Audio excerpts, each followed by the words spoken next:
Morning, May 13th, Thursday. Itchy, crappy Thursday. Nice way to start the day, isn't it? But every Thursday, same thing. I wake up and I don't want to get out of bed. No matter what time I go to bed. I went to bed at 9 o'clock last night. I woke up, it was 5 o'clock, and I was like, oh, I don't have to go. I cannot go one day. And I just sat there and just whined to myself and did everything to talk myself out of going. And then I got up and went. But I didn't want to be there, and I wasn't happy about being there, and it was raining, and it was gloomy, and it was dark, and I didn't have my movie yet. So I walked, but I walked for 40 minutes, and I walked slow. I read a magazine, and just was miserable. It was my attitude, and I just followed my attitude. So when I got done, I got in the car, and I thought to myself, well, I went, and I walked. Even though it wasn't 100%, I did it. And I followed through on my commitment to myself, which was to go to the gym Monday through Friday unless I was in the hospital or out of town or whatever. So even though I didn't give it my 100%, I stuck with my commitment. So I felt good about that.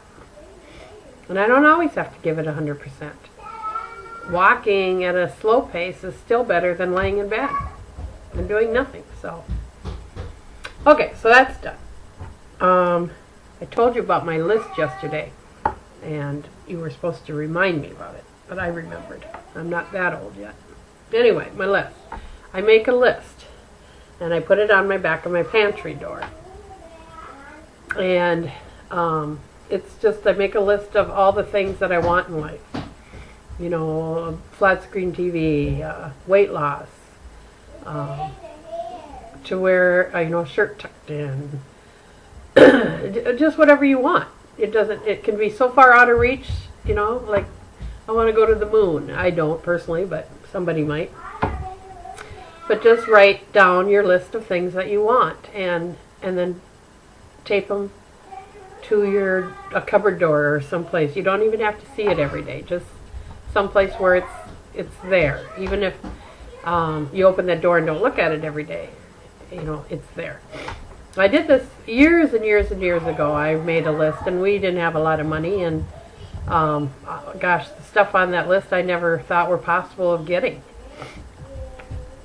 Excuse me. And that list is all scratched off now. We ended up completing everything that was on that list. And when I had my sister weekend, we were talking about this, and I was saying I had my second list. So I went to the pantry door the other day to see what I had on my list because I couldn't remember, and I didn't have my list there. I must have thought I did it, but I didn't. Or somebody took it down or something. But anyway, so I made my new list yesterday, or 2 days ago, or maybe it was, I don't know. And I have, my weight loss on there, and I want to knock out a wall in my kitchen, and I want a patio door leading to the backyard, and I want another flat screen TV for the basement, and I want, on my old list, I had a flat screen TV on. That must be when I took it down, when we got our first flat screen, which I never thought was ever possible of us getting. We just didn't have the money for that kind of stuff. And we got one because my husband won a football pool, and that gave us the money to buy our first flat screen. So no matter how far out of reach it is, it came true. And so I made my new list, and I want everybody to do that. Make their list and hang it somewhere in their house, behind your bedroom door or someplace. And as, maybe it's a trip to Europe, maybe whatever it is. So I did mine yesterday. And hopefully I can start scratching someday. And as I scratch them off, I'll let you know. Another thing my sister told me about was goat's milk. If you have allergies, suffer from allergies like I do, goat's milk is supposed to be good. She takes care of retired priests or monks or whatever, and one of them was drinking goat's milk, and he said it's to help with allergies. So I've got goat's milk on my grocery list because I'm hoping it'll take care of this rash I have. Oh, and if you watched Oprah yesterday, gosh, I'm just draining. She had the author on that wrote the book Woman, Food, and God, and it's supposed to be life-changing.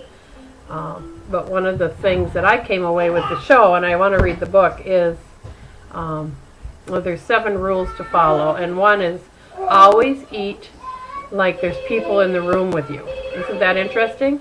Because how many of us, when there's nobody around, we binge eat or we eat more than we ever would in front of somebody. So that really hit home with me, and so I'm really going to work on that every time I sit down to eat. And another rule was to always sit down to eat. Don't stand and eat.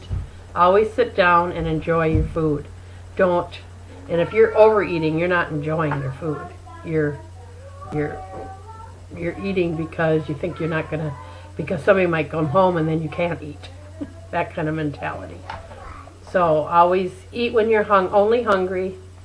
Always sit down to eat. Enjoy your food.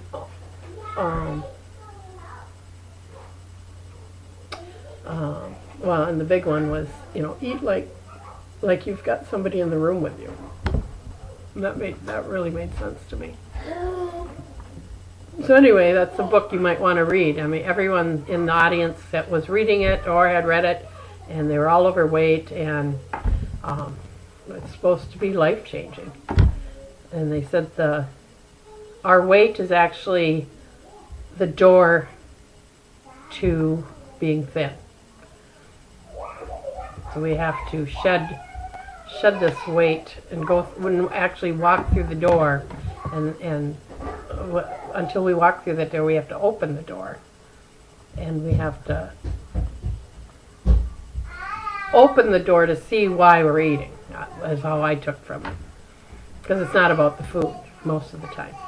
And another good tip or thing was, when you eat, whether it be boredom, anxiety, sadness, anger, whatever you eat when you're not hungry, you eat, and now you're doubly anxious, mad, sad, whatever, because that pain, whatever you were feeling, didn't go away. It's still there. The food didn't take that away. So that's still there, and now you're mad at yourself for overeating or eating. So now you got 2 things. How ridiculous is that? So think of that. Do you want to be doubly sad? Why not stop and try to work through why you're sad or happy, or not happy, sad, angry, whatever. Most of the time for me it's boredom. So try to figure out what I can do to replace that boredom instead of eat. Grab my Wii or do something. So, go outside. Even if it's 5 seconds, if you detour yourself, you won't eat. I remember Dr. Phil saying he used to have a weight problem, and he always came in the house, walked through his kitchen, grabbed something to eat on the counter, whatever it was, cookies or whatever she had laying out, and then he would go and undress and change into his clothes. Well, to correct that, he started coming in a different door of the house, so he didn't walk through the kitchen. He walked right to his bedroom, and just that little thing started helping him lose weight. So anyway, I better shut this up. It's getting a little lengthy. I will talk to you tomorrow. I'm having a good week, I feel. The scale is teetering on a little down, so we'll see. I just had my breakfast. I had poached eggs on 40-calorie toast and some ham. And I plan on having lunch. I'm thinking of either soup or a roast beef sandwich. I'm trying to think what I have. I have tuna. And then dinner is chicken legs and rice, and I don't know how much I'll eat. So I only set aside 3 legs for me, and the last time I only had 1 leg and some watermelon. So All right, I'll talk to you tomorrow. Have a good day.